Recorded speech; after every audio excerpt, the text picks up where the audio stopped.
here, turn on the radio,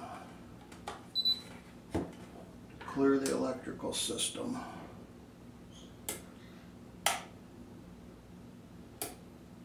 Turn it back off. Load up the gunpowder in the chute.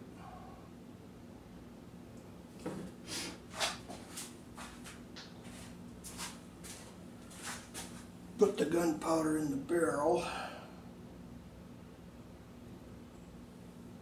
Shove it all the way in. Twist it to get the gunpowder out onto the glow plug.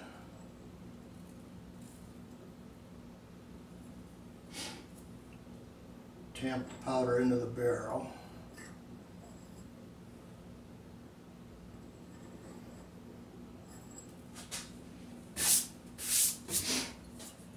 That's where wadding would help.